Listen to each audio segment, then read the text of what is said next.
అయిన యేసుక్రీస్తు పరిశుద్ధ నామములో శుభములు తెలియజేస్తూ ప్రభు మీకు తోడైండును గాక, నీ ఆత్మకు తోడైండును గాక. ఈ దినం మనము దేవుని వాక్యాన్ని ధ్యానిస్తూ ఉండగా మన అంశం, మనకి ఇవ్వబడ్డ వాక్యాన్ని చూస్తే కనుక దేని గురించి ధ్యానము అంటే పని. అర్థమైందా? దేని గురించి వాక్యం? పని. పని. మనందరికీ గుడిలో లేదా దేవుడి గురించి పనిచేయడం అంటే బాగా ఆసక్తి, కానీ వేరే వాటి గురించి పని చేయాలంటే బాగా ఇంట్రెస్ట్ ఉండదు. జనరల్గా అయ్యగారి దగ్గరకు వచ్చే కంప్లైంట్స్లో ఒక కంప్లైంట్ నేను పంచుకుంటాను. ఏంటా కంప్లైంట్ అంటే, అయ్యగారు ఇది నా దగ్గరకు వచ్చిన కంప్లైంట్ చెప్తాను. మా పిల్లలు గుడిలో బాగా పనిచేస్తారు, కానీ ఇంట్లో మా మాట అస్సలు వినరు. మీరు రమ్మనగానే వస్తారు, గుడి ఓపెన్ చేస్తారు, కార్పెట్లు వేస్తారు, చైర్లు వేస్తారు, అన్నీ చేస్తారు అయ్యారు, కానీ ఇంట్లో షాప్కి ఇవ్వమంటే మాత్రం ఎప్పుడు కూడా.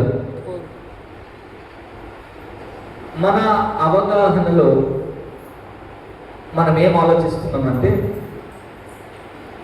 గుడిలో లేదా దేవుని పరిచర్య కొరకే చేసే పని మాత్రమే మనకి దీవెనకరం, మిగతా పనులన్నీ కూడా మనకి అనవసరం అనుకుంటాం. కానీ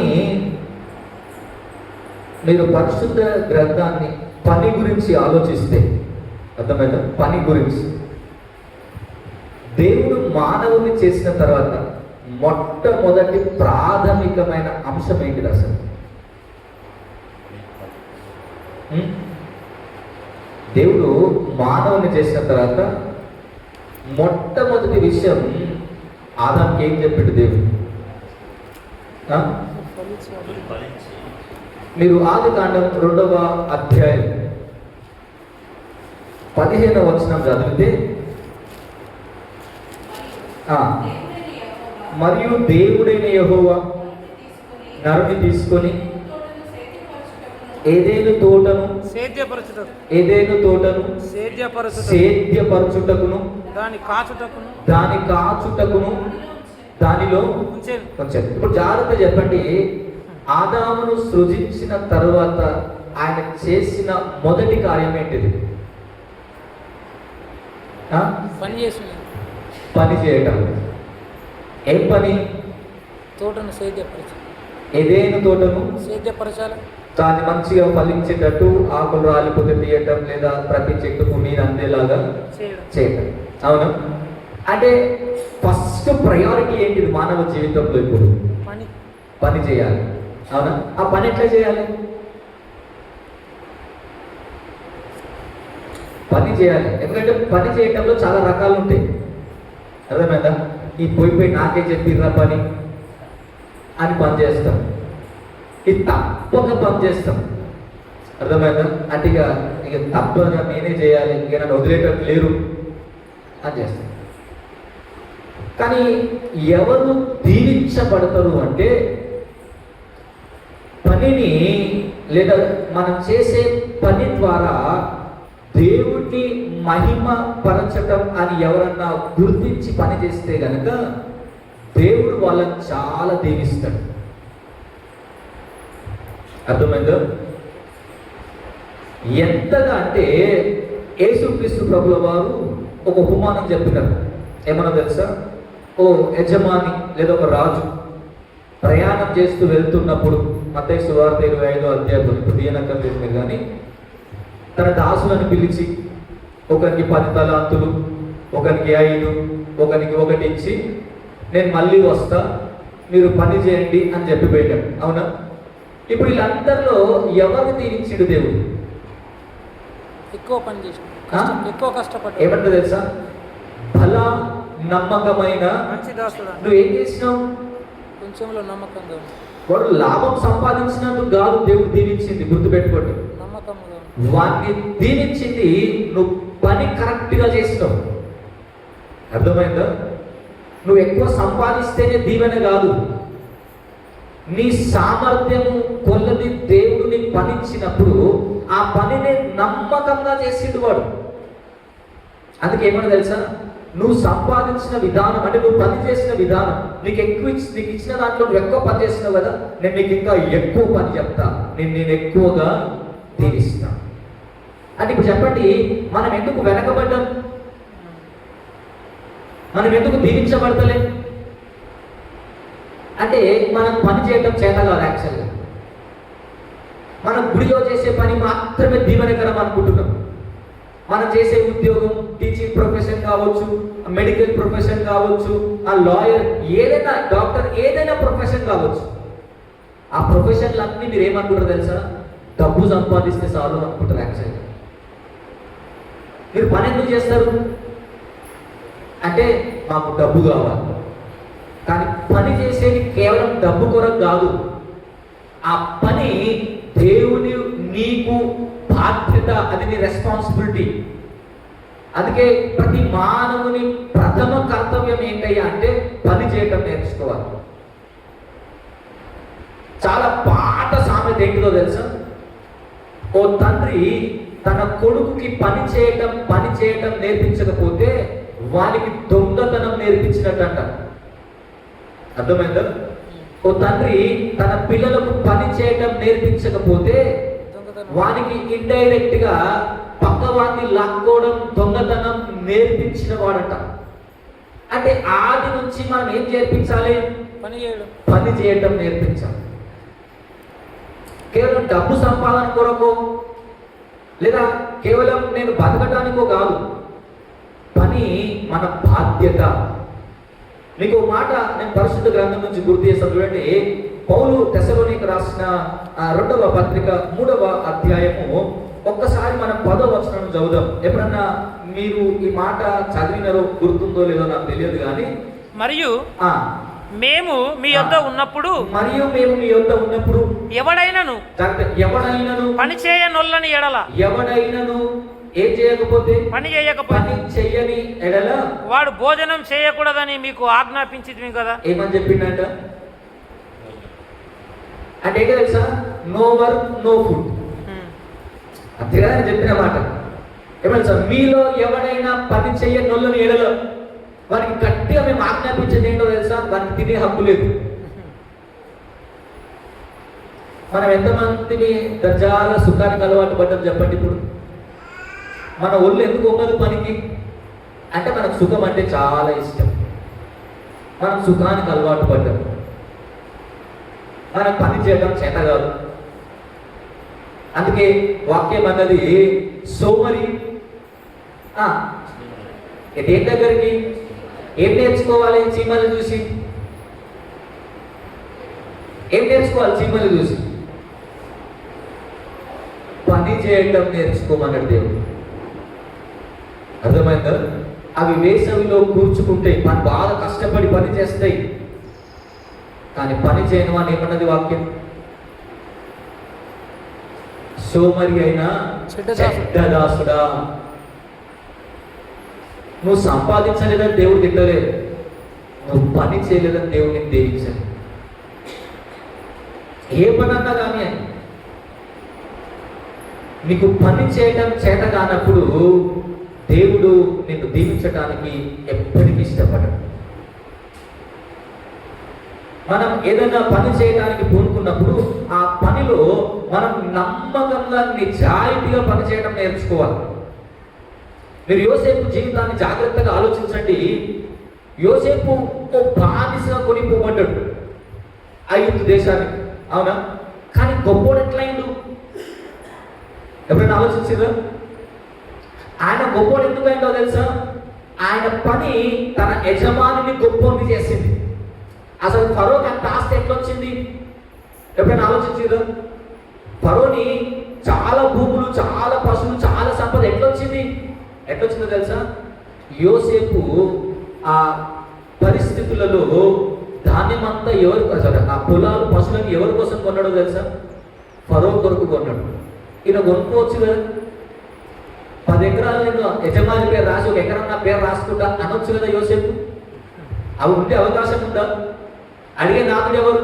రాజు తర్వాత రాజు. అంటే ఇంకో ప్రశ్నిస్తే రాజు ప్రశ్నించాలి తప్ప ఎవ్వరు, ఏ మంత్రి, ఏ అధికారి ప్రశ్నించే అవకాశము లేదు. మరి అలాంటోడు ఒక్క ఎకరం అన్నా సంపాదించుకుంటా ఐగుప్తులో? ఎందుకు? తను చేసే పనిని నిజాయితీగా చేసిండు. అందుకే గుర్తుపెట్టుకోండి, నువ్వు ఎక్కడైతే పని చేస్తున్నావో ఆ పని చేసే వారి కొరకు, వారి క్షేమం కొరకు నువ్వు పని చేస్తే ఆ పని నీకు దీవెనకరం అవుతుంది. నీకు ప్రమోషన్ ఎప్పుడు వస్తుంది అంటే నువ్వు కష్టపడి పని చేస్తే కంపెనీ నీకు ఏమి ఇస్తుంది? ప్రమోషన్ ఇస్తుంది. అవునా? నీకు జీతం ఎప్పుడు పెరుగుతుంది? నువ్వు కష్టపడినప్పుడు కాదు, నీ కంపెనీకి లాభాలు ఎక్కువ ఉన్నప్పుడు నీకు ప్రమోషన్, జీతం, శాలరీలో ఇంక్రిమెంట్ అనేది ఉంటుంది. నువ్వు చేసే పని నీ కంపెనీకి లాస్ ఉంటే, నేను పలానా పనికి పంపించినప్పుడు ఓ కంపెనీ అక్కడ పోయి ఈ పని చేసి 100 రూపాయలు తీసుకున్నా అంటే 100 రూపాయలు తీసుకొని 50 రూపాయలు జోబులో పెట్టుకొని 50 ఇచ్చిరంటే ఇప్పుడు నువ్వు ఆ పనిని మంచిగా చేసినట్ట, చెడ్డ చేసినట్ట? మరి ఇట్లా చేస్తే దేవుడు నిన్ను దీవించాలా లేకపోతే ఏం చేయాలి? అందుకే భక్తుడు ఎంత ఏమంటారు ఖచ్చితంగా రాసిందంటే, ఇక ఆ తర్వాత కంటిన్యూషన్ చదువుదాం మనం. కంటిన్యూషన్ అంటే 11వ వచనం. భోజనం చేయకూడదని మీకు ఆజ్ఞాపించి తిని 11వ వచనం. మీలో కొందరు ఏ పని చేయక పరుల జోలికి పోవచ్చు అక్రమముగా నడుచుకొనుచున్నారని వినుచున్నాము. అట్టివారు నెమ్మదిగా పని చేయుచు. ఏం చేయాలండి ఇప్పుడు? నెమ్మదిగా పని. ఏం మానేయాలి మరి? తిరుగుడు. ఏం మానేయాలి? పనికిరాని ముచ్చట్లు పెడతారు చూసిరా, అవన్నీ మానేసి పని చేయటం నేర్చుకోండి. ఏ పని లేకుండా పనుల జోలికి పోతూ వాళ్ళిట్లా వీళ్ళిట్లా, వాళ్ళ మీద సాడీలు వీళ్ళ మీద మాట్లాడుకుంటా కూర్చొని టైం వేస్ట్ చేసే బదులు పని చేయటం నేర్చుకుంటే గనక దేవుడు నిన్ను దీవించడానికి ఇష్టపడతాడు. మరి పని చేసే అలవాటు ఎంతమందికి ఉందా? అలా నమ్మకమైన మంచి దాసుడా, ఈ కొంచెంలో నమ్మకంగా ఉంటుంది కనుక నేను నిన్ను అనేక వైకమైన నిన్ను అధికారినిగా సోమరి అయిన చెడ్డ దాసుడా, వీటి దగ్గర ఉన్నది లాక్కొని ఉన్నోనికి ఈడంటే పక్కన లేకుండా తెలుసు. అయ్యా మన దగ్గర ఉన్నదే ఒకటి, అది కూడా లాక్కుంటే వాడు ఎట్లా బతుకడయ్యా అంటే ఆయన అన్నమాట ఏంటో తెలుసా? వీరికి పని చేయడం చేతగా, సో వీరికి నేను పని చెప్పి వేస్ట్. మరి ఎవరు చేస్తావయ్యా? పని బాగా చేసేటోడు నేను పని చెప్తాను. జనరల్గా మీరు చర్చ్ అండర్స్టాండింగ్లో కూడా ఆలోచిస్తే ఎక్కువ అయ్యారు ఎవరికి పని చెప్తారు? పని చేసేటోడికి ఏం చెప్తారు? అవునా? పని చేయడం అందరూ ఏమంటారు తెలుసా? మాకు చెప్పలే, నేను చేయలే అంటారు. కానీ రియాలిటీ ఏంటంటే మీరు చేయరు. ఎవరైనా ఇక్కడనే కాదు, మీరు ఏదన్నా ఆలోచించండి, ఎవరి జీవితంలో ఆలోచించండి. ఇంట్లో 2 పిల్లలు ఉంటే ఎవరికి ఎక్కువ పని చెప్తారంటే రోజు మీ మాటని పని చేసేవానికే, వానికే కావాల్సినవి అన్నీ ఇస్తారు. మరి పని చేయడానికి ఎందుకు ఇయ్యరు? సో మన ప్రైమరీ ప్రయారిటీ ఏంటిదయ్యా అంటే వర్క్, పని చేయటం నేర్చుకోవాలి. ఏ పని అన్నా పనిని చిన్న పెద్ద పని లేదు. జీతంలో ఉండే పెద్ద జీతం చిన్న జీతం, కానీ పని ఎప్పుడు చిన్నది పెద్దది లేదు. పని ఒకటే, అది నువ్వు ఎట్లా చేసినావు అన్నది ప్రాముఖ్యం. అందుకే భక్తుడు అన్నాడు, ఎవరైనా పని చేయకపోతే వారికి తినే అర్హత లేదు. మరి పని చేయకుండా తినేటోళ్ళు ఎంతమంది? ఊరికే పరుల జోలికి పోతూ అక్కడ ముచ్చట్లు, ఇక్కడ పాట పాడతాం కదా, ముసలమ్మ ముచ్చట్లు, అక్కడ ఇక్కడ ఎక్కడ మోసుకుంటూ ఏ పని లేక. వాక్యం ఏమంటుందో తెలుసా? యోగు గ్రంథం మొదటి 2 అధ్యాయాలు చదివితే దేవుడు ఒక ఆయన ప్రశ్న అడిగినాడు, అయ్యా ఎక్కడి నుంచి వచ్చినావు అంటే ఏమన్నా తెలుసా? అయ్యా ఏ పని లేదు, అటు ఇటు తిరుగుతున్నా అంటే ఏ పని లేక తిరిగేటోళ్ళని ఏమంటాం? చెప్పండి, ఏ పని లేక పనుల జోలికి పోతూ వాళ్ళని అనడం వీళ్ళని అనడమే పనిగా పెట్టుకున్నాను ఏమనాలో తెలుసా? సాతాను. వీని వల్ల మనకు ప్రయోజనం ఏమీ లేదు, వీడు అపవాది సంబంధి అనాలి.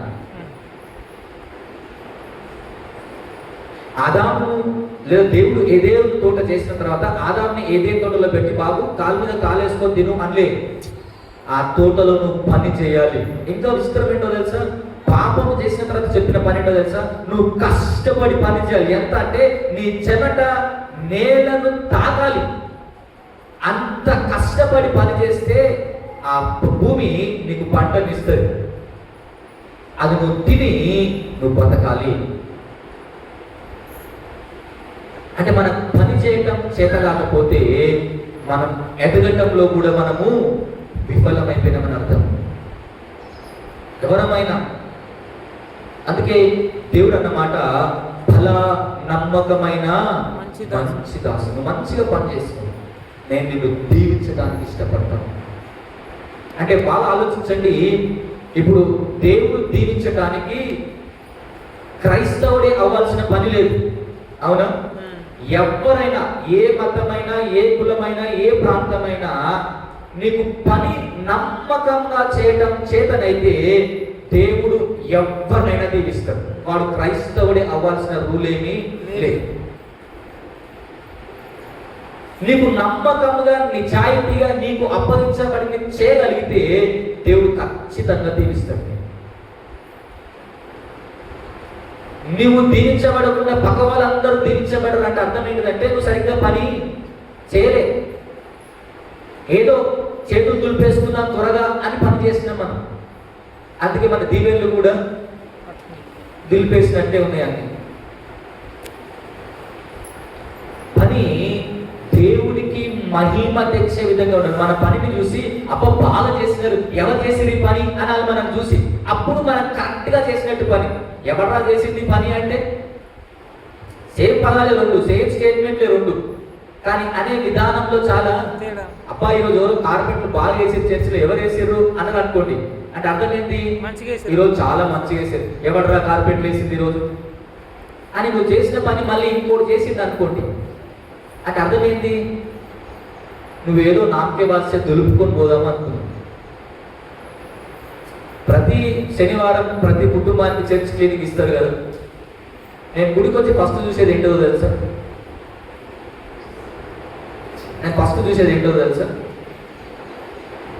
చర్చ్ క్లీన్ ఉందా లేదా? నేను ఎవరికి చెప్ప క్లీన్ ఉన్నా లేకున్నా, కానీ నేను అనుకుంటా పని బాగాలేదు ఈరోజు. ఎవరు చేసినా కూడా నాకు గుర్తుండదు, కానీ అనుకుంటా చూసి దుమ్ము దూలి అక్కడ చూసి వీళ్ళు సరిగ్గా పని అంటే ఎందుకు చేసినట్టు పని మనది? ఇప్పుడు నమ్మకంగా చేసిన కదా దేవుడు దీవించేది. ఏదో చేతులుకొని వెళ్ళిపోతే చర్చిలో నేను బహుశా ఓ నెల కంటే ఎక్కువ రోజుల నుంచే చూస్తున్నా. ఒక మూలకి ఒక చిన్న మట్టి అంటే పురుగులు పెడతాయి కదా, అది ఉంది. ప్రతి శనివారం చాలా మంది చర్చ చూస్తారు, కానీ దాన్ని ఎవరు ఇప్పటిదాకా పట్టించుకోలేదు. ఇప్పుడు కూడా ఉంది. నాకు తెలిసి ఏడుందో అరుగు తెలిసి అనుకుంటా, నవ్వుకుంటుంటుంది అని చూసి. అంటే ఇన్ని నెలలు సంవత్సరాల నుంచి గుడి అడిగిన మీకు అది ఎందుకు గుర్తురాలే? అంటే ఏదో పైపైన చేసేసి మీద కార్పెంట్లు వేసేసి వెళ్ళిపోవాలి. ఎట్లుంటుంది అంటే ఆ తప్పుగా అనుకోదు, కానీ ముసలోళ్ళకి మేకప్ వేసి కట్ చేసినాం మనం. ఇప్పుడు పైపైన అంతా సర్దేసినాం, కానీ లోపలంతా. సో ఈ పని చేసి దేవాన్ని నీ పని చేసిన దేవుడు మనం ఏమంటాడు? మెచ్చుకుంటాడా? దేవుడు దీవిస్తాడా? మనం ఎందుకు ఆర్థికంగా గొప్పలం కాలేకపోయినామయ్యా అంటే మనకిచ్చిన పని మనం సరిగ్గా చేయలే. ఏ పనైనా దేవుడు నిన్ను నమ్మి నీకు పని ఇచ్చిండు. అది చర్చిలో కార్పెట్ వేయడం కావచ్చు, చర్చ్ క్లీన్ చేయడం కావచ్చు, లేదా డోర్స్ క్లోజ్ చేయడం కావచ్చు, లేదా బయట పొలంలో పని కావచ్చు. నిన్ను నమ్మిచ్చిండు దేవుడు, కానీ ఆయన నమ్మకాన్ని పాడు చేసినావు. అందుకే ఆయన ద్వారా రావాల్సిన దీవెనలు నువ్వు పొందుకోలేదు. ఇప్పుడు చర్చ్ క్లీన్ చేసిన వాళ్ళు అందరూ అది ఏడుందని ఆలోచించకండి, దాని మీద మనసు పెట్టకండి, సరేనా? అయిపోయినాక నెక్స్ట్ వారం చూద్దాం గోల్ చేస్తారు కదా. సో మనం చేసే పని ఆర్థికంగా మనల్ని దీవెనలోకి నడిపించాలి అంటే చేసే పని మీద శ్రద్ధ ఉండాలి తప్ప డబ్బు మీద శ్రద్ధ కాదు. పని ఏమంటుంది, వాక్యం ఏంటో తెలుసా? పనివాడు జీతమునకు అంటే పని చేస్తే నీకు రావాల్సింది ఏంటి? జీతం. నీ బాధ్యత, నీ హక్కది. నువ్వు అడగాల్సిన పని లేదు. నువ్వు కరెక్ట్ గా పని చేస్తే దీవెనల కోసం పాపులాడాల్సిన పని లేదు. అవి పరిగెత్తుకుంటూ వస్తాయి నీ దగ్గరికి దీవెన. నువ్వు నమ్మకంగా పని చేసినప్పుడు అయ్యో నా జీతమైన కాదు, అది నీ హక్కు, నీ దగ్గరికి చేరేటట్టు దేవుడు చేస్తాడు. ఎప్పుడు? నువ్వు నమ్మకంగా పని చేసినప్పుడు. నేను మళ్ళీ చెప్తున్నా, ఏ ప్రొఫెషన్ అయినా పర్లేదు, కేవలం గుడి గురించి ఆలోచించకండి. మీరు బయట ఏ పని చేస్తున్నా ఆ పనిలో మీరు ఎంత నమ్మకంగా ఉన్నారు. మిమ్మల్ని నమ్మి మీ ఆఫీస్ కీస్ మీకు ఇచ్చిపోతారు ఎవరన్నా? లాకర్లో 10 లక్షలు పెట్టి మీకు పైసలు ఉంటారు, లాకర్ కీస్ ఇచ్చిపోయే ధైర్యం ఎంత మీ ఆఫీస్లో మీకు పనిచేసేటోళ్ళకి? అంటే మీకు అంత నమ్మకస్తులు కాదని అర్థం.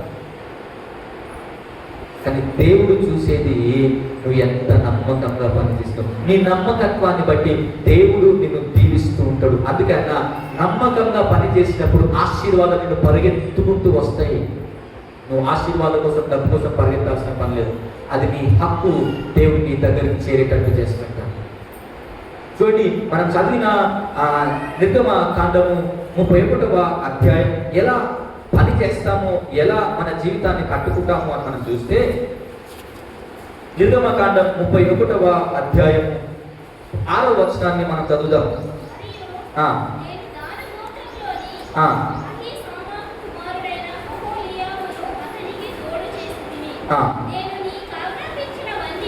నేను నీకు ఆజ్ఞాపించినవన్నీ ఏముంచినాడంటే దేవుడు జ్ఞానం. అంటే ఇప్పుడు పని చేయడంలో ఏం చూపించాలి మనం? పని చేయడంలో ఏం చూపించాలి మనం? నీ జ్ఞానం కనబడాలి నీ పనిలో. నువ్వు ఎంత చదువుకున్నావు అనేది రిపోర్ట్ కార్డులో కాదు యాక్చువల్గా కనబడాల్సింది. ఎక్కడో తెలుసా? నువ్వు చేసే పనిలో కనబడాలి.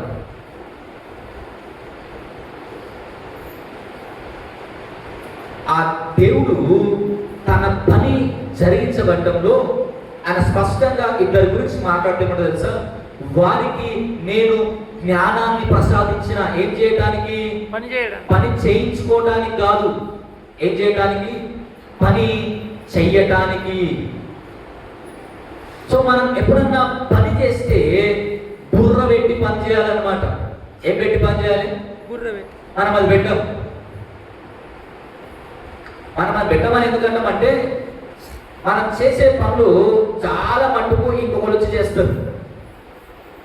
అంటే అర్థమైంది, మనం జ్ఞానంతో పని చే మనం ఎప్పుడు దీవించబడతామయ్యా అంటే మనం జ్ఞానంతో పని చేయటం నేర్చుకోవాలి. నేను ఒక మాట చదివిస్తాను. రాజులు మొదటి గ్రంథం 10వ అధ్యాయము సొలొమోను గురించి రాయబడ్డ మాటలు నేను మీకు జ్ఞాపకం చేస్తున్నాను. రాజులు మొదటి గ్రంథం 10వ అధ్యాయము 4వ వచనం నుంచి మనం చదువుదాం. పురాణి అంటున్న మాట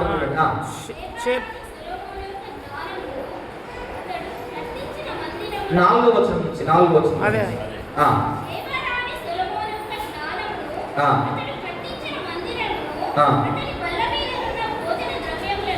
జాగ్రత్త వినండి. అతని బల్ల మీద ఉన్న భోజన ద్రవ్యములను అతను సేవకులు కూర్చుండు పీఠ. అంటే ఏంటి అవి? కుర్చీలు, చైర్లు. అవునా? అతని ఎవరిని చూస్తుంది? ఉపచారులు పని చేసి, అంటే ఆయన పని చేసే వాళ్ళని. ఇంకా ఆయనకు గిన్నెను అందించు వారిని. బాగా చూడండి, సొలొమోను జ్ఞానం అంతా ఎక్కడ చూసింది? పనుల దగ్గర. ఎంత స్పష్టంగా రాయబడ్డదో తెలుసా? పనులు కూర్చునే చైరు కూడా సొలొమోను చాలా జ్ఞానంతో చేసిందంట ఆ పని. కేవలం గుడి పనే కాదు, ఆయనకి ఏమంటే తెలుసా, సేవకులు వేసిన బట్టల గురించి మాట్లాడుతున్నాను. అంటే ఆ సేవకులు వేసే బట్టలో కూడా సొలొమోను చాలా ఏమంటారు ఖచ్చితంగా జ్ఞానమును చూపించడం తప్ప ఏది పడితే అది వేసుకోండి అనేటట్టు. ఇప్పుడు సొలొమోను జ్ఞానం అంతా ఎక్కడ చూసింది? తన చుట్టూ చేసే పనిలో చూసి ఏమంటుందో తెలుసా, అయ్యా నీ గురించి విన్నది వాస్తవమే కానీ విన్న దాంట్లో చూసి దాంట్లో సగమైన ఎవరు నాకు చెప్పలేదు. విన్నది కరెక్టే, ఎందుకు వచ్చిందో తెలుసా, నేను విన్నది కరెక్టో కాదో తెలుసుకుందామని వచ్చింది. చుట్టూ ఉన్న పరిసరాలన్నీ గమనించి అంటుంది, అయ్యా నిజంగా నీ జ్ఞానం చాలా గొప్పది, నువ్వు బాగా పని చేయటం నేర్చుకున్నావు. జ్ఞానం దేవుడు మనకి ఎందుకు ఇచ్చిందయ్యా అంటే దేవుని పనిని చాలా జాగ్రత్తగా చేస్తామని, ఆ పని ద్వారా దేవుడు మహిమ పరచబడాలని నీకు పనిచ్చింది దేవుడు. అది మనం మర్చిపోయినాం. మీరు సామెతల గ్రంథం 22వ అధ్యాయం 28వ వచనం ఒకసారి మనం చదువుతాం. సామెతల గ్రంథం 22వ అధ్యాయం.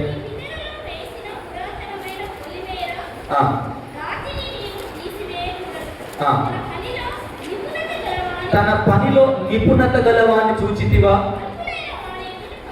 అల్పులైన వారి ఎదుట కాదు.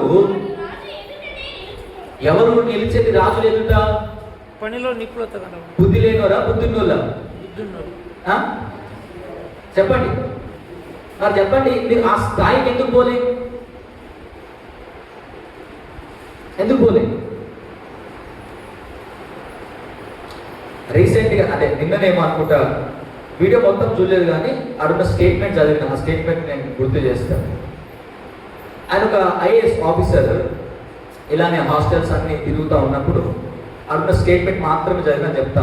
వాళ్ళు ఏమంటున్నారంటే, సార్ మీరు వచ్చిన రోజు మాత్రమే, మీరు వచ్చే రోజు మాత్రమే ఫుడ్ మాకు బాగుంటుంది, మిగతా రోజు ఫుడ్ అంతా బాగుండదు.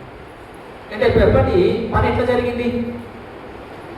పని మనుషులను చూసి జరుగుతుంది, అర్థమైందా? కానీ జ్ఞానముతో పని చేసే వాడిని దేవుడు ఎక్కడికి నడిపిస్తాడు? నువ్వు అల్పుల ఎదుట కాదు, నువ్వు రాజుల ఎదుట నిలబడతావు. అప్పుడు నీ పని నీకు దీవెనకరంగా మారి నిన్ను గొప్ప మాట చేస్తుంది. పనిలో నిపుణత గలవాన్ని చూసితివా? నీ పని నీ జ్ఞానాన్ని చూపిస్తుందా? నువ్వు ఎంత చదువుకున్నావో, నీకు ఎంత వచ్చో, నీకు ఎంత ప్రతిభ ఉందో, నీకు ఎంత టాలెంట్ ఉందో, ఆ నైపుణ్యత నీ పనిలో ఎప్పుడైనా చూపించినవా? ఊకే నాకే పని చెప్తారు అని తప్పించుకున్నవే తప్ప ఈ జ్ఞానాన్ని ఉపయోగించిన వాళ్ళం ఎంతమంది? సంఘంలో ఒక ఏమంటారు గొడవ, మన పరిభాషలో ఉంటే ఒక చిన్న గొడవ జరిగింది. నేను పరిశుద్ధ గ్రంథం గురించి చెప్తున్నాను, సోన్పేట గురించి కాదు. అపోస్తుల కార్యం 6వ అధ్యాయం గురించి చెప్తాను. చిన్న విభేదాలు వచ్చినాయి, కరెక్ట్ విభేదాలు వచ్చినాయి. విభేదాలు వస్తే వాళ్ళందరూ నిలబడి, అయ్యా ఇవన్నీ చేయాలంటే మాకు వేరే వేరే చాలా పనులు ఉన్నాయి, ఈ పని కొరకు కొందరు నియమిద్దామా అని అంటూ చూడండి రాయబడ్డ మాట. అపోస్తుల కార్యం 6వ అధ్యాయము 3వ వచనం మనం చదువుతాం. కాబట్టి సహోదరులారా, ఆత్మతోను జ్ఞానంతోను నిండుకొని మంచి పేరు పొందిన 7 మనుషులను మీలో ఏర్పరచుకొనుడి. మేము వారిని ఈ పనికి నియమింతుము. ఆ పనికి నియమించే వాళ్ళ క్వాలిఫికేషన్ ఏంటి చెప్పండి? 3 ఉన్నాయి. 3లో ఒకటి మధ్యలో రాయబడ్డ మాట ఏంటో తెలుసా? వారు ఆత్మతోను జ్ఞానముతోను ఏముండాలంటే పని చేయడానికి. ఇప్పుడు సంఘంలో విభేదాలు వచ్చినాయి, ఆ విభేదాలు సరి చేయడానికి దేవుని నడిపింపుతో సహా ఆ దేవుని జ్ఞానంతో నింపబడ్డ 7 మీరు ఏర్పాటు చేసుకుంటే ఆ జ్ఞానవంతులని ఈ విభేదాలు తొలగించి సమాధాన పరచడానికి మేము ఏర్పాటు. అర్థమైందా? అంటే బాగా చెప్పండి, సంఘంలో ఉన్న సెక్షనల్ సెక్రటరీస్ అంతా దేని కొరకు? మీరు ఉమెన్ సెక్రటరీ కావచ్చు, సండే స్కూల్ కావచ్చు, డిసిసి మెంబర్స్ కావచ్చు, మీరు అందరూ దేని కొరకు? పని చేయడానికి. దేని కొరకు అంటే ఐదారికి డబుల్ పని చెప్పడానికి కాదు. అర్థమైందా? నేను ఒక్కనే అన్ని పనులు చేయలేననే మనం పనులు పంచుకున్నాం. అర్థమైందా? నేనేమి దేవుని కాదు, అన్ని పనులు నేను చేయలేను, అన్ని పనులు నాకు కావని సండే స్కూల్కి ఒకరికి, ఉమెన్స్ ఒకరికి, యూత్ ఒకరిని అని మనం పెట్టినాం. ఇప్పుడు మీ పనులు మీరు చక్కగా చేయకపోతే ఎవరు నష్టం? ఎవరు నష్టపోయినట్టు? సంఘము నష్టపోయింది. అన్నిటికంటే ప్రాముఖ్యంగా దేవుడు మీ పైన ఉంచిన నమ్మకాన్ని మీరు పాడు చేసుకున్నారు. అంతే కదా? ఇప్పుడు ఈ బాధ్యత ఎవరు ఇచ్చినారు? దేవుడు ఇచ్చినాడు మీకు. సంఘంలో ఆధిక్యతలో మీరు రావడానికి దేవుడు మీకు ఇస్తే, ఆ పనిని మీరు వదిలేస్తే మిమ్మల్ని ఏమనాలి? నన్ను అనమంటే స్ట్రైట్గా ఏమనంటే, మీరు బుద్ధి లేక పని చేస్తున్నారు, ఇప్పుడు పేరు కొరకు పని చేస్తున్నారు, ఇప్పుడు గొప్పల కొరకు పని చేస్తున్నారు ఇప్పుడు. కానీ దేవుని వాక్యం అంటుంది, సంఘంలో బాధ్యతలు ఎందుకు ఇచ్చినారంటే అందరము కలిసి సంఘ క్షేమం కొరకు పనిచేయాలి. మనం నా సొంత అజెండా కాదు, నా సొంత లాభం కాదు, నా నా నా ఇష్టమాన్ని మీరు బలవంతంగా చేయాలని కాదు, సంఘం క్షేమం కొరకు ఈ బాధ్యతల్ని పంచుకున్నాం మనం. అవి ఎంతమంది చేస్తున్నాం కరెక్ట్గా ప్రతిరోజు? గృహ నిర్వాహకుడు అంటే ఓ కుటుంబాన్ని, ఓ ఇంటిని నడిపించేవాడు, నిర్వహించేవాడు అని అర్థం. ఆ నిర్వహించడానికి ఆయా బాధ్యతలు మీకు అప్పగించినప్పుడు తప్పించుకుంటున్నారే తప్ప దాన్ని సరిగ్గా చేస్తున్నారా? పక్క వాళ్ళ మీద సాడి చెప్పుకుంటూ బతికేస్తున్నామే తప్ప ఇది నా బాధ్యత, నేను చెయ్యాలి అని ఎంతమంది ముందుకు వచ్చినాం? అందుకే పనిలో నిపుణత గలవాన్ని చూసిందివా దేవుడు అంచెలంచెలుగా పైకి తీసుకొస్తాడు.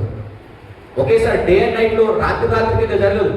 నీ పని మెల్లమెల్లగా నిన్ను దీవింపు నమ్మకంగా చేస్తున్నప్పుడు దేవుడు నిదానంగా నిన్ను పైకి నడిపిస్తాడు. అందుకే నిపుణత గలవాన్ని చూసిందివా. ప్రసంగిలో ఏమంటాడో తెలుసా? కార్య ముగింపుకి జ్ఞానమే ప్రధానము. మనం చేసే పని గురించి రాసి కూడా తెలుసా? నువ్వు చేసే పని ముందు మొద్దుగా ఉన్న ఎడల నువ్వు శారీరకంగా బాగా కష్టపడాలి, కానీ జ్ఞానంతో పని చేయగలిగితే పనిని నీట్గా సులువుగా నువ్వు చేయగలుగుతావు. ఆ జ్ఞానం ఎంతమందిని చూపించినా మనం ఈరోజు. సొలొమోను జ్ఞానం ఆయన పనిలో కనబడ్డది, మరి మన జ్ఞానం? నాకు బాగా తెలుసు అంటే సరిపోదు, తెలిసింది నువ్వు చూపించగలగాలి కదా. నాకు బాగా ఉంది అంటే సరిపోదు, ఆ ఉన్నదాన్ని నువ్వు ఉపయోగించాలి కదా. ఒక సామెత ఉంటుంది, కోటి రాగాలు పలికించే వీనైనా మూలం పడేస్తే ఏమవుతుంది? నాకు ఒక కీబోర్డ్ గిఫ్ట్ ఇచ్చినారు, కానీ కొట్టేటోళ్ళు లేదు. ఇంకో సంవత్సరం అయితే ఏమవుతుంది? మన బతుకులు అంతే. దేవుడు మనకు నమ్మకంగా మనం నమ్మి పని ఇచ్చిన పని చేయకపోతే మనం ఏడబడతాం లాస్ట్కి. మన ప్లేస్ ఎవరికి వస్తుంది? మన దీవెనలు ఎవరికి వస్తాయి? ఎప్పుడు మన పని వేరేలోకి పోయినా మన దీవెనలు ఎవరికి పోతాయి? అంటే నిన్ను నువ్వు పాడు చేసుకున్నా, నిన్ను దీవించుకున్నావా? అంటే నిన్ను నువ్వు దీవించబడ్డావా? అంటే ఈ లోకంలో చెడిపోవటానికి కారణం ఎవరు? అపవాది కూడా కాదు. అర్థమైందా? పని గురించి మాట్లాడుతున్నాం, మనకు మనమే. సో మొదటిది, నీవు పని చేసేటప్పుడు నీ జ్ఞానంతో పని చేయి, దేవుడు నిన్ను చాలా దీవిస్తాడు. ఇక రెండవ విషయాన్ని మనం జాగ్రత్తగా ఆలోచిస్తాం. మనం చదివిన కొలస్సీలకు రాసిన పత్రిక 3వ అధ్యాయము 23వ వచనాన్ని మనం చదువుదాం. కొలస్సీలకు రాసిన పత్రిక 3వ అధ్యాయం 23 నుంచి మనం చదువుదాం.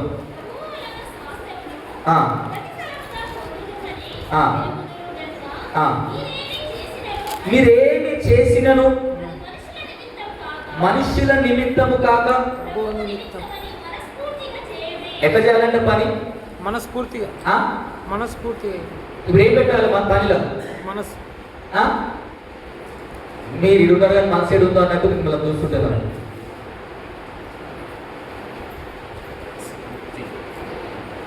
నన్నే చూస్తారు కానీ మీ ముఖాలు చూస్తుంటే ఏదో ఆలోచన ఇంకా గుడిలో ఉన్న మట్టి మీద ఉన్నట్టు ఆలోచన తేడుందో ఏ మూలంలో ఉందో అని.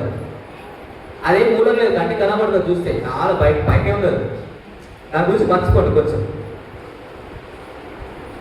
స్టార్టింగ్ లో రాయబడి మాట తెలుసా, ప్రభువు వలన మీరు స్వాస్థ్యము పొందుదురని. అంటే అర్థమంటే తెలుసా, నువ్వు చేసే పనిని దేవుని ద్వారా దీవించబడతామని గుర్తెరిగి మీరు ఏది చేసినాను మనస్సు పెట్టి చేయండి పని. అర్థమైందా? అంటే పనిలో ఏముండాలి? ఇంట్రెస్ట్ ఉండాలి. చేయాలన్న ఇంట్రెస్ట్ ఉంటే దేవుడు కూడా నేను దీవించడానికి ఇంట్రెస్ట్ చూపిస్తాడు. మనకి ఇంట్రెస్ట్ లేకపోతే అనొద్దు ఈ మాట, కానీ ఏమన్నా వేస్ట్ కావడం మనకు పని చెప్పొద్దు అని అన్నాం అనుకోండి. అంటే అర్థం ఏంటిది? ఈ మాట దేవుడు అనుకుంటే రాయబడ్డ మాట గుర్తుంది కదా, మీరు ప్రభువు వలన స్వాస్థ్యము పొందుదురని గుర్తెరిగి. అంటే పని చేసిన వాడు దేవుని ద్వారా దీవించబడతాడు, ఇది కన్ఫామ్ ఖచ్చితంగా జరుగుతుంది అని తెలుసుకొని మనస్సు పెట్టి చేయండి పని. ఏ పని చేస్తారో నాకు తెలియదు, దేవుడు మీకు ఏ పని ఇస్తారో నాకు తెలియదు. మీరు చేసే పని మనస్ఫూర్తిగా చేయాలి. చిన్నదైనా పెద్దదైనా మనస్సు పెట్టి చేస్తే నువ్వు అంచెలంచెలుగా ఎదుగుతావు. వాక్యం అంటది, కొంచెంలో నమ్మకంగా లేనివాడు, కంటిన్యూషన్ ఏంటి, ఎక్కువలో నమ్మకంగా ఉంటాడు. కొంచెంలో నమ్మకంగా ఉన్నవాడు ఎక్కువలో కూడా నమ్మకంగా. మనం ఏమనుకుంటాం, చాలా మందికి మనకున్న అవగాహన ఏంటంటే, ఒక్కరికి ఏం చెప్తాం, గుడి నిండితే మనకు ఉద్యోగం వస్తుంది వాక్యం చెప్పడానికి. యాక్షన్ మన ప్రజలను చూస్తే ఊపు వస్తుంది, గట్టిగా చెప్తాం మనసు. అదే ఒక్కరుంటే నీరసం పడి ఇంకేం చెప్తాం రా అనిపిస్తుంది. కానీ దేవుడు ఏమంటాడో తెలుసా, స్టార్ట్ అవ్వాల్సిన దగ్గర నుంచి ఎవరు చదువు నేర్చుకోవాలన్నా నర్సరీ నుంచి రావాలి. డైరెక్ట్ లాయర్ అయితే ఎవరు కదా, ఏది వచ్చిన లాయర్ అవుతాడు, ఏది వచ్చిన డాక్టర్ అవుతాడు. ఎవరు స్టార్ట్ చేసినా నర్సరీ ఏది వచ్చి స్టార్ట్ చేయాలి, అవునా? సో ఎవరు పని చేసినా ఎక్కడి నుంచి పని చేయాలి? 1 నుంచి స్టార్ట్ చేయాలి. ఆ 1 నుంచే ఎట్లుండాలి? దిమాకే కాదు, దిల్ కూడా పెట్టాలి పని మీద. ఆ మనస్సు పెట్టి చేసేవాడు చాలా ఎక్కువ దీవించబడతాడు. అందుకే చూడండి, ఓ మాట మనం చదువుదాం. సామెతల గ్రంథం 10వ అధ్యాయం 4వ వచనాన్ని మనం చదువుదాం. సామెతల గ్రంథం 10వ అధ్యాయం 4వ వచనం.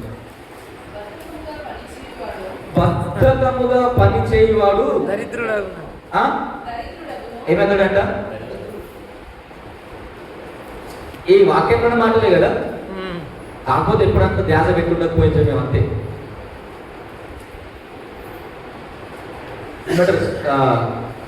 బద్ధకముగా పని చేయవాడు దరిద్రుడు, శ్రద్ధగా పని చేయవాడు ఐశ్వర్యవంతుడు.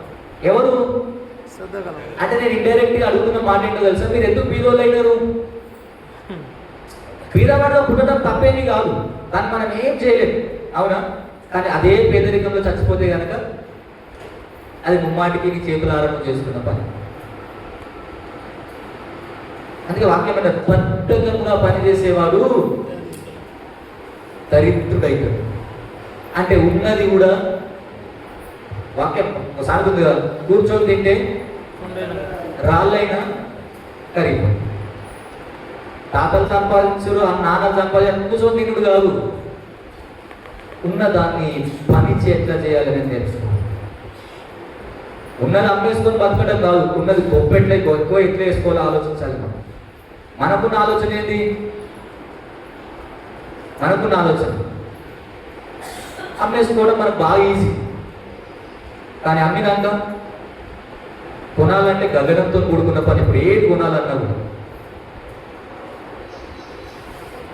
అందుకే పని చేసేటప్పుడు మనస్సు పెట్టి చేయాలి పని. మనందరికీ తెలిసిన ఓ స్త్రీ గురించి జ్ఞాపకం చేస్తాను నేను. ఎవరో తెలుసా? ఋతు. బహుశా 2వ అధ్యాయంలోకి వచ్చేసరికి వీళ్ళు బెత్లెహేం చేరుకున్నారు, యెరూషలేంకి వచ్చేసినారు. వచ్చేసరికి ఆ పంట పండి కోత కోయటం స్టార్ట్ చేసినారు. 2వ అధ్యాయంలో బోయాజ్ వచ్చి ఆ పని వాళ్ళందరినీ చూసి అయ్యా పని బాగా జరుగుతుందా అని అడిగిన తర్వాత 2వ అధ్యాయంలో ఈమె ఎవరయ్యా అని అడుగుతాడు. తెలుసా మీకు? 2వ అధ్యాయంలో మీరు చూడండి, 2వ అధ్యాయం బహుశా 5, 6 మనం చదువుదాం.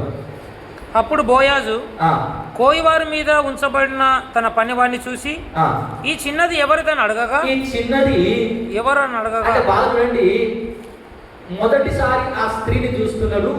ఈయనకు వచ్చిన ఆలోచన ఏంటంటే మనం ఎప్పుడు చూడలేదు మన ఊర్లో, మనం ఎప్పుడు మనం పనికి పిలవలేదు, ఎవరైతే పని చేస్తుంది అని పిలిస్తే ఇప్పుడు ఆ పని వాళ్ళ మీద ఉన్న యజమాని ఇచ్చే ఆన్సర్ చూడండి.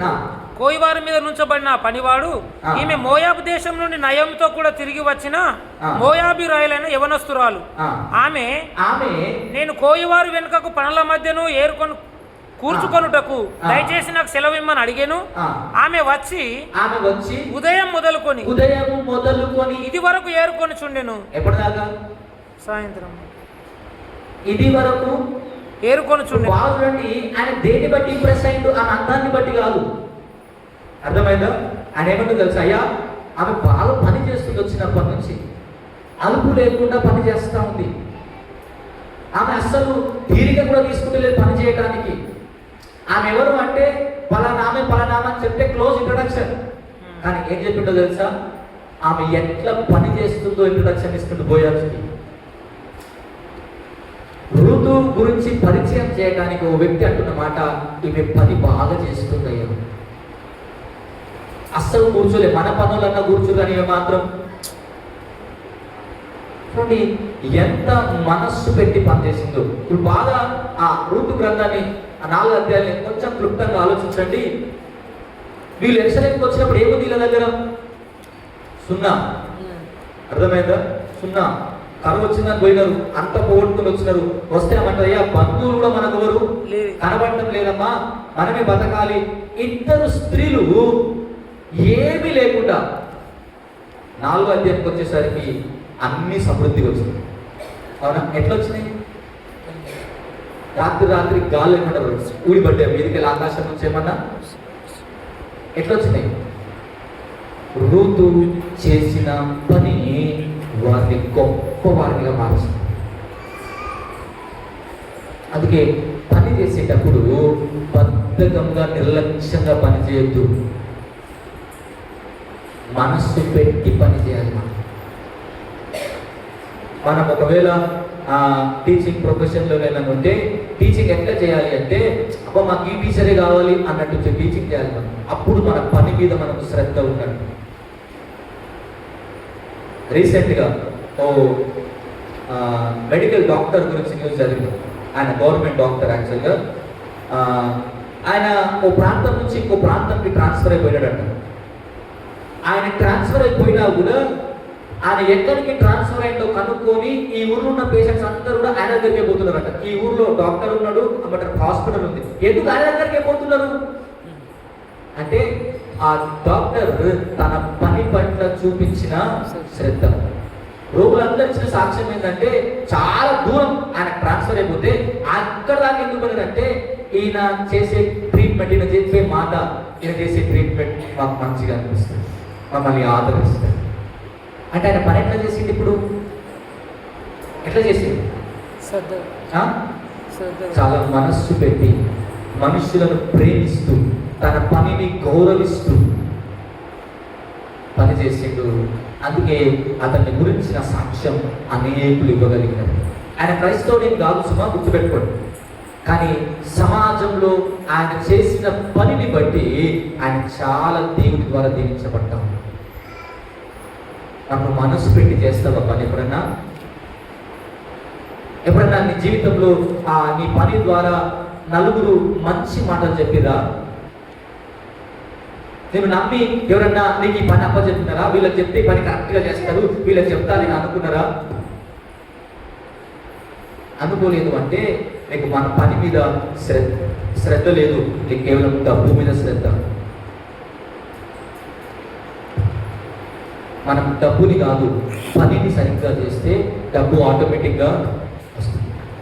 కానీ డబ్బు కొరకే పని చేస్తా అన్నప్పుడు ఆ డబ్బు ఎప్పటికీ కూడా లేదు. సో పనిలో శ్రద్ధ శ్రద్ధను చూపించాలంటే మనస్సు పెట్టి చేయాలి. ఎందుకు? ప్రతిఫలం ఇచ్చేవారు దేవుడు. అది మనం గుర్తెరగాలి. ఎప్పుడు దేవుడు మనల్ని దీవించేటప్పుడు మన పనిని బట్టి దీవిస్తుంది. సో చివరి మాట నేను చెప్పి ముగిస్తాను. చూడండి, మనం చదివిన లూకా సువార్త 17వ అధ్యాయం 9 నుంచి మనం చదువుదాం. ఆ దాసుడు ఆజ్ఞాపింపబడిన పనులు చేసినందుకు వాడు దయ చూపెనని వాణిని మెచ్చునా? అటువలే మీరును మీకు ఆజ్ఞాపింపబడిన వన్నీయు చేసిన తరువాత ఎప్పుడు పని చేసిన మీరు చేయాల్సిన అన్ని చేసిన తర్వాత ఈ పని చెప్పండి. ఏంటి? మేము నిష్ప్రయోజనమైన దాసులము, మేము చెయ్యవలసినవి చేసినాము తప్ప గొప్ప ఏమీ కూడా లేదు చేయలేదు. అంతేగా రాయబడ్డ మాట. అంటే అర్థమేంటి? నువ్వు పని చేసినందుకు గర్వపడాల్సిన అవసరం ఏమీ లేదు. అది నీ ప్రైమరీ రెస్పాన్సిబిలిటీ పని చేయడం అనేది, నీ ప్రాథమికమైన కార్యం పనిచేయడం అంతే. పని చేసినందుకు అప్పుడు బాగా పనిచేసిన అనుకోవడానికి అవసరం ఏమి? నువ్వు చేయాల్సిందే చేసినావు తప్ప గొప్పగా ఏమి చేయలేదు. ఆ పనిని బట్టి బాగా గర్వపడాల్సిన పనేమి నేనే చేసినా నాకే వచ్చు అనుకోవడానికి వీలేమి లేదు. దేవుడు నీకు ఇచ్చాడు ఆ పని. అవునా? దేవుడు పని ఇవ్వకపోతే ఎవరో పని చేయలేదు. అవునా? సో ఇప్పుడు చేసే పనులన్నీ ఎవరి ద్వారా పొందుకున్నాం? మరి నేను చేసినా నాకే వచ్చు అంటే అర్థమేంటిది? నువ్వు దేవుని పక్కన పెట్టి నువ్వు ప్రజెంట్ చేసుకుంటున్నావు అని అర్థం. నేను ఎట్లా చేసినో తెలుసా అన్నాడు. అర్థం ఏంటో తెలుసా? నువ్వు ఇచ్చిన పని ఇచ్చినోని మర్చిపోయినావు అని అర్థం. నీకు బాగా జ్ఞానం ఉంది, నువ్వు మనసు పెట్టినావు, కానీ ఇచ్చిన వాడిని ఎప్పుడు కూడా మర్చిపోవద్దు. మీరు ఆలోచించండి, పొలం పనికి వెళ్ళకపోతే డబ్బు ఎక్కడిది? డబ్బు లేకపోతే తిండి ఎక్కడిది? అవునా? సో పనికి పిలిచేవారు లేకపోతే మనకి పని లేదు. అందుకే వాక్యం అంటుంది, మీరు ఆజ్ఞాపించినవన్నీ చేసిన తర్వాత అంటే అర్థమేంటో తెలుసా? పని సంపూర్ణంగా చేయడం నేర్చుకోండి. సగం పనులు ఎప్పుడు కూడా చేయదు. దేవుడు దీవించేది పని కంప్లీట్ చేసినప్పుడు. మనం ఏం చేస్తాం? ఒక ఆయన ఏమంటాడంటే, మన తెలుగు సంఘాలు, ఇంగ్లీష్ సంఘాలు, మనం ఒక సెంటెన్స్ మాట్లాడితే అన్ని కలుస్తాయి. ఇంగ్లీష్ కలుస్తుంది, తెలుగు అన్ని కాదు. అంటే మనం ఏంటి? అన్ని సగం వచ్చు మనకి. మీకు అర్థమైతే చెప్పాలంటే హిబుక్లో వాడే పాటలు ఎంతమందికి అర్థమైతే తెలియదు. నాకు తెలిసి చాలా మందికి అర్థం కాదు. ఏదో పాడేస్తాం అంతే. తెలుసా? జస్ట్ వచ్చు కాబట్టి పాడేస్తాం. అంటే ఏంటిది? మనకు అన్ని సగం. కానీ దేవుడు మీకు ఆజ్ఞాపించినవన్నీ చేసిన ఎప్పుడు చేసినాం? అన్ని తప్పించుకొని తిరగలే మనం. అన్ని సగం చేసి వదిలిపెట్టలేదా మనం? దేవుడు అంటున్న మాట, నేను మీకు పని అప్పగిస్తే దాన్ని కంప్లీట్ చేయాలి నేను. చూడండి, ఇస్కరియోతు యూదాని దేవుడు ఎందుకు ఏర్పాటు చేసుకున్నాడు? ప్రైమరీ థింగ్ ఆ సువార్త అని చెప్పడం కాకపోతే ఆ 12 మంది అయిన బాధ్యత. ఆయన పని ఏంటిది? ట్రెజరర్. అర్థమైనా? కోశాధికారి. ఎంత డబ్బు ఉంది, ఈ 13 మందికి ఎంత అవసరం అనేది. అవునా? ఈ పని నమ్మకంగా చేసిండా? రాయబడ్డ మాట తెలుసా? 10 రూపాయలు వచ్చినప్పుడల్లా రూపాయి. అదే కదా వాక్యం చెప్పింది మనకి. తన సంచిలో వేసుకునేను అని ఉంటుంది. అవునా? అంటే ఇప్పుడు పని కరెక్ట్ చేసిండా, తప్పు చేసిండా? సగం చేసిండా? ఓ డాక్టర్ ఆపరేషన్ సగంలో వదిలేసిండు అనుకో, ఏంటి పరిస్థితి? ఏంటి పరిస్థితి? మరి ఏం చేయాలి? పని కంప్లీట్ చేయాలి. అందుకే డాక్టర్ ఏమిటో తెలుసా? అంత అయిపోయినాక అమ్మ 6 రోజులకు మళ్ళీ రా. రివ్యూ, నేను నిన్ను మళ్ళీ గమనించాలి, నిన్ను మళ్ళీ పరీక్షించాలి. అంతే కదా రమేష్ సార్? అంతే కదా, రివ్యూకి అందుకే రావాలి కదా. కంప్లీట్ చేయాలి పని. అవి అయిపోయింది కానీ ఇష్టం ఉన్నట్టు కాదు. నువ్వు క్షేమంగా ఆరోగ్యాన్ని తిరిగి పొందుకునే మట్టుకు ఆయన రెస్పాన్సిబిలిటీ అది. అందుకే రమ్మంటాడు. మనం 3 రోజులు వేసుకొని మానేస్తాం, మనం 4వ రోజు మళ్ళా తిరగబడుతుంది, అప్పుడు డాక్టర్ దగ్గర మళ్ళీ పోతాం మనం. ఆయన పని లేక ఆయన 6 రోజులకు 3 రోజులకు టాబ్లెట్లు. ఆయన తెలుసు ఎన్ని రోజులు పడుతుందో ఆ వైరస్ ఆ ఇన్ఫెక్షన్ పోవటానికి. మనం 2 రోజులు అన్నా తగ్గిందని నయ్యమైందని మళ్ళీ నార్మల్ అవుతుంది. సో ఏ పని చేసినా సంపూర్ణంగా చేయటం నేర్చుకోవాలి మనం. మీరు చూడండి, ఒకసారి మనం ఆదికాండము 6వ అధ్యాయము 22వ వచనాన్ని మనం చదువుదాం. ఆదికాండం 6వ అధ్యాయం 22వ వచనం.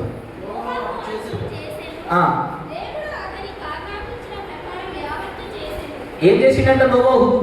దేవుడు చెప్పింది చేసి. ఏం చేసిండు? సంపూర్ణంగా చేసిండు. అంతే కదా, యావత్తు అంటే మొత్తం అంతా చేసేసి. ఒకవేళ దేవుడు చెప్పినట్టు జలప్రలయం రాబోతుంది, నోవాహు ఓడగట్టుకొని దేవుడు అన్ని క్యాలిక్యులేషన్స్ ఇచ్చినాడు. జ్ఞానంతో పని చేసిండు మనోడు, చెక్క తెచ్చినాడు, ఎంత చేయమన్నాడు దేవుడు జ్ఞానం పెట్టి అంత ఎక్కువ కట్ చేసినాడు. ఆ పనంతా మనసు పెట్టి చేస్తా ఉన్నాడు. ఇప్పుడు కంప్లీట్ చేయకపోతే ఏమయ్యేది? మీరు ఆలోచన ఇమాజిన్ చేయండి. కంప్లీట్ చేయకుండా ఆ పడవలు ఏమయ్యేది? ఆ వర్షానికి పడవ కూడా నీళ్ళతోని నిండిపోయి ఉన్న జంతువులు చనిపోయేటోళ్ళు, ఈ 6 మంది కూడా. ఇప్పుడు కంప్లీట్ చేయడం వల్ల ఏమైంది? ఆ కుటుంబము రక్షించబడింది.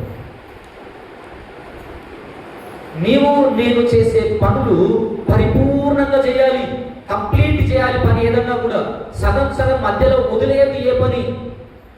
అందుకే పౌలు భక్తుడు తిమోతికి రాస్తే ఎప్పుడు తెలుసా, అయ్యా నా పరుగు అంటే అర్థం ఏంటిది?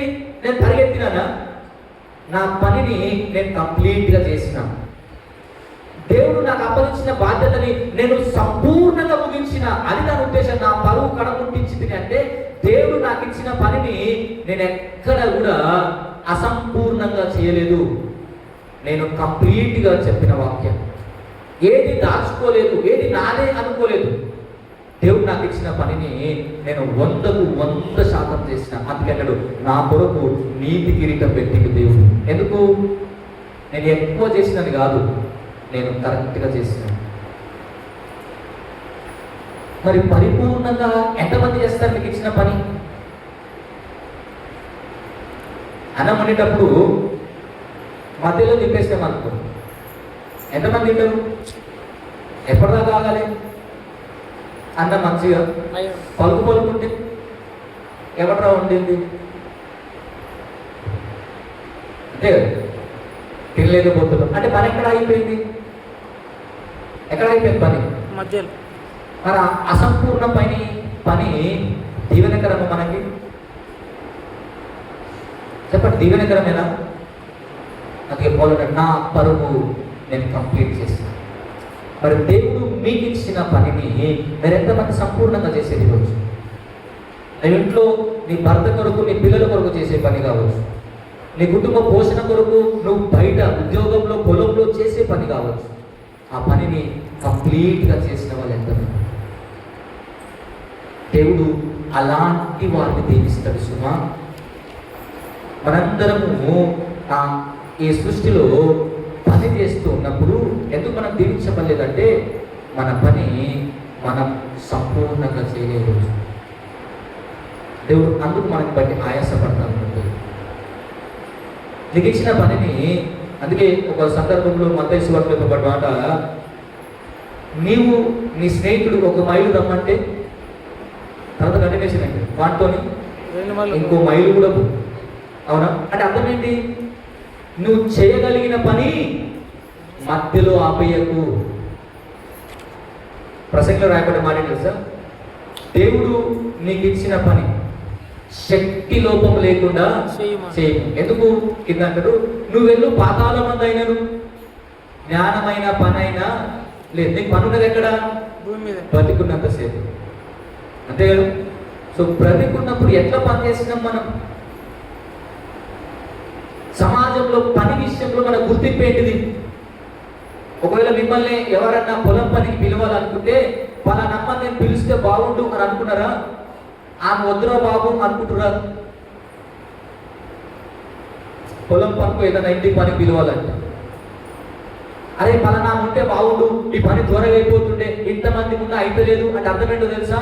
నీ గురించిన మంచి సాక్ష్యం ఉంది అని అర్థం. నీ పని అసంపూర్ణం కాదు అని అర్థం. నువ్వు ఏ పని చేసినా కంప్లీట్గా చేస్తావు. అందుకే పని విషయంలో నేను చాలా మంది ఇష్టపడుతున్నాను. కానీ ఎంతమంది పిలుస్తారు మనకు పనికి పిలవాలని? పిలిచే ముందు చేసే ఇంట్రెస్ట్ ఎంతమందికి ఉంది? మనందరం దేనికి అలవాటు పడ్డాం? నా ప్రాణమా యెహోవాను సన్నిధించుము కాదు, నా ప్రాణమా తినుము తాగుము. మనకి ఇది బాగా మంచిగా అలవాటు కదా. అందుకే మనకి ఏం లేవు, మనకి ఉన్న చోటికి అన్ని రావాలి. మనం కూర్చున్న దగ్గరికి అన్ని మన దగ్గరకు వచ్చి పడాలి. మనం ఎక్కడికి మనం కాలు కలపొద్దు, అర్థమైందా? ఐరన్ చెడగొద్దు చెట్టు, కానీ అన్ని మన దగ్గరికి దేవుడు. అందుకే మనలను దేవుడు దీవించడానికి ఇష్టపడలేదు. మీరు అనుకుంటుండొచ్చు, మేము గుడిలో పని చేస్తున్నాం, మేము మంచి వాళ్ళమని, స్టీవర్డ్ అని ఇవన్నీ ఏర్పాటు చేస్తున్నారు మాకు ఇచ్చి. కాదు, ఇది దేవుడు మీకు ఇచ్చిన అవకాశం. ఇది మీ గొప్పతనం కాదు, మీకు దేవుడు ఇచ్చిన ఒక మంచి అవకాశం, ఒక బాధ్యత. అందుకే పరిశుద్ధ గ్రంథంలో ఆ నిర్గమకాండంలో కావచ్చు, పౌలు రాసిన దాంట్లో కావచ్చు, తిమోతికి రాసిన, తీతుకు రాసిన తెలుసా, సంఘంలో పెద్దలను నియమించు. నీ ఒక్కరితోనే కాదు తిమోతి సంఘాన్ని నడిపించటం, తీతు నీ ఒక్కరితోనే కాదయ్యా సంఘం అంతటిని కట్టడం. నువ్వు నాయకులను పెట్టుకో, వాళ్ళకి సహకారంగా ఉంటారు. మీరందరూ కలిసి దేవుని పనిని చేయాలి. ఎవరి పని? దేవుని పని. ఎవరి సొంత ఎజెండా కాదు, నా ఎజెండా కాదు, మీ ఎజెండా కాదు. నేను ఎప్పుడు చెప్తా, ఓ కంపెనీలో జాయిన్ అయితే కంపెనీలో ఎవరి కొరకు పని చేయాలి? కంపెనీ కొరకు పని చేయాలి. ఎవరు రూల్స్ ప్రకారం చేయాలి? కంపెనీ రూల్స్ ప్రకారం చేయాలి. నీకున్న జ్ఞానం, శ్రద్ధ అన్ని దేని కొరకు పెట్టాలో తెలుసా? ఆయన చెప్పింది చెప్పమన్నట్టు చేయమన్నట్టు చేయడానికి మాత్రమే తప్ప, ఒకటి చేయమంటే రెండు చేసిన అనుకో పీకి వాడేస్తాడు. అది ఆయన అంటున్న మాట. సో దేవుని పనిని మనందరం కలిసి చేయాలి. ఈరోజు మనందరం దేవుని సృష్టిలో పనివారం, గృహ నిర్వాహకులు మనందరం. ఈ పని నుంచి తీసేస్తే మనకు పోషణ అనేది లేదు. మరి నీవు నేను ఈరోజు పనిని ఆరాధనగా చేసినవా? ఈ పనిని బట్టి దేవుడు మోషేను మెచ్చుకున్నట్టు మనం మెచ్చుకుంటాడా? మోషేను మెచ్చుకునేందుకు 40 సంవత్సరాలు అరణ్యంలో నడిపించిన కాదు, దేవుడు ఇచ్చిన పని నమ్మకంగా చేసిందని. అందుకంటే నా ఇల్లంతటిలో నమ్మకమైన వాడు మోసే. కరెక్ట్గా చేస్తాడు పని, మంచిగా చేస్తాడు పని. అందుకే మోసే ఏ పని చేసినా అసంపూర్ణంగా చేయలే. ఆయన ప్రతి పని తనకున్న జ్ఞానంతో చేసుకుంటూ వెళ్ళి, తనకున్న మనసంతా పెట్టి ఇంట్రెస్ట్గా చేసిండు పని. ఆ ప్రతి పని కంప్లీట్గా చేసింది. నేను సగం చేస్తా, మీరు సగం చేసుకోండి, నాతో ఇంతే అవుతుంది అనడానికి వీలు లేదు.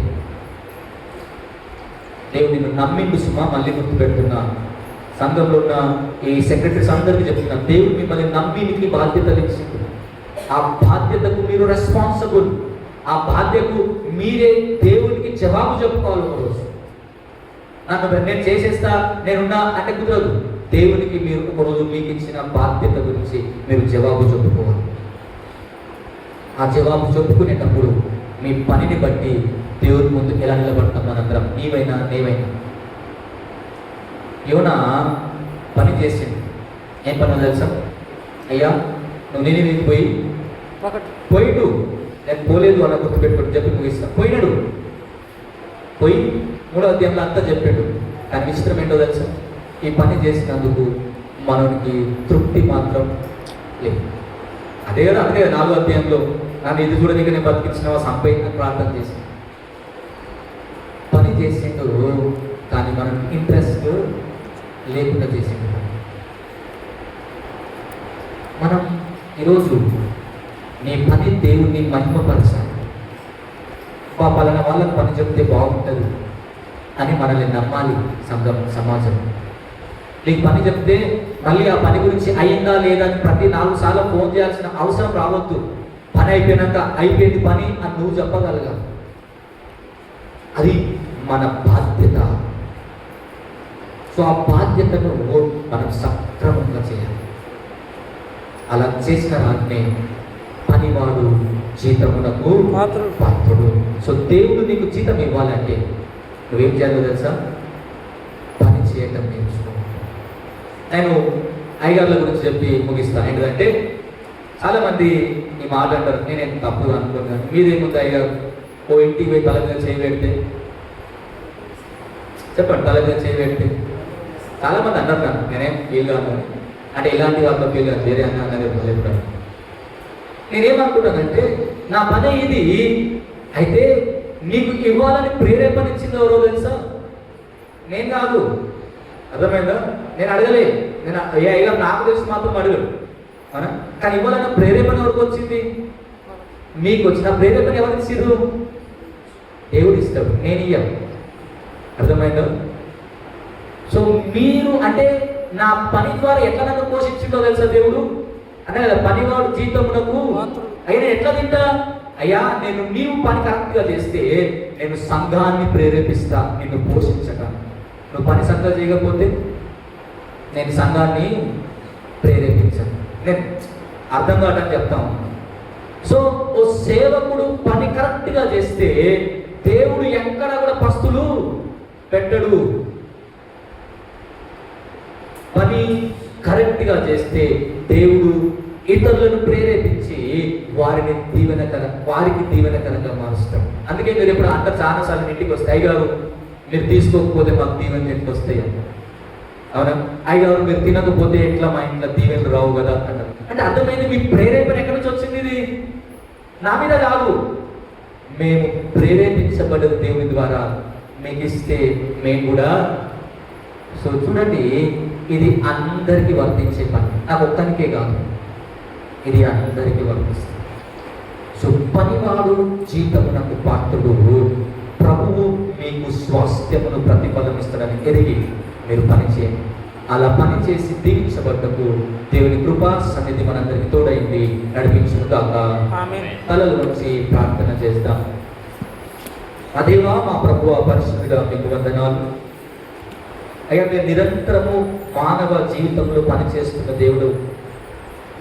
ఆ పనిలో దేవా మీరు సిలువలో రక్తాన్ని కాచి ప్రాణాన్ని పెట్టి మాకు రక్షణ అందించిన యేసయ్య, ఆ కార్యం మమ్మల్ని ఎంతగా పని చేయాలో దేవా నేర్పించింది. నేను పని చేయించుకోవటకు రాలేదు, పని చేయడానికి వచ్చినట్టు అన్నారు. అయ్యా మీరు నిత్యము పని చేస్తున్నవాడు. మీరు నిత్యము దేవ పని ద్వారా మాకు మీరు కనపరుచుకుంటున్న దేవుడు అని గుర్తెరుగుతున్నాం. మేము కూడా దేవా పని ద్వారానే ఈ లోకంలో దీవించబడతాం. బద్ధకంగా పనిచేస్తే, అశ్రద్ధగా నిర్లక్ష్యంగా పనిచేస్తే, అసలు ఏ పని చేయకపోతే వాక్యంలో మీరు అన్నమాట వాడు భోజనం చేయడానికి అర్హుడు కాదు అని. దేవా సుఖానికి అలవాటు పడ్డామేమో. ఈ రోజు నుంచి దేవా పని చేసే మనస్సు మాకు రావాలి. పని చేసేటప్పుడు చిన్నది పెద్దది కాదు దేవా, పనిని ఎంత నమ్మకంగా నిజాయితీగా చేశామో గుర్తిరగండి. అలా ఖచ్చితంగా పని చేసినప్పుడు స్వాస్థ్యము ప్రభువు వలన పొందుకుంటాం. ప్రభువు దీవిస్తాడని గుర్తెరిగిన ఆయన మనుషులకు కనబడవాలని కాదు, మనుషులు మమ్మల్ని పొగడాలని కాదు, మనుషులకు మమ్మల్ని మెచ్చుకోవాలని కాదయ్యా. ఈ పని మీకు ఆరాధన, పని మిమ్మల్ని మహిమపరిచే విధంగా చేయాలి. పని ద్వారా మిమ్మల్ని దేవని గొప్పగా ఈ లోకానికి చూపించగలరు. అలా బ్రతుకులకు సంఘమంతటిని మీరు దీవించమని యేసు నామములో ప్రార్థిస్తున్నాము తండ్రి. ఆమేన్.